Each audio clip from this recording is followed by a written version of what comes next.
J'ai un exemple sur une société de sécurité, ça me vient là, qui doit mettre un gardien sur un morceau de terrain où il n'y a que des roms autour. Et la collectivité veut sécuriser ce terrain qui est brut en terre, qui est grillagé, et ils veulent mettre un agent. Sur le cahier des charges, j'ai demandé que l'agent fasse des rondes toute la nuit. J'ai dit, vous allez mettre combien d'agents là? Je me pose la question.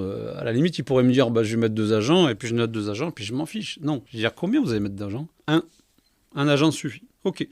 Le terrain, il fait quel périmètre? Si moi, j'étais le patron de la boîte, je me rendrais sur place et je me chronométrerais. Comme si j'avais le chien, je le fais avec mon chien et je chronomètre pour savoir combien de temps, réellement, je vais mettre pour faire le tour de ce terrain. Et j'ai dit, on va le chronométrer et on va le mettre dans le dossier. En disant, nous avons chronométré. On sait qu'il y a tant de temps où on ne peut pas surveiller le terrain. Parce que je dis, c'est bien que vous mettiez un agent. Mais les gars, là, les roms, là, ils vont se planquer, ils vont regarder et eux, ils vont chronométrer combien de temps le mec, il repasse. Pour dire, tiens, les gars, on a 25 minutes pour pouvoir couper le grillage et rentrer et aller saccager ce qu'il y a à l'intérieur. Parce que l'agent, il s'arrête à sa cabane, il boit un coup.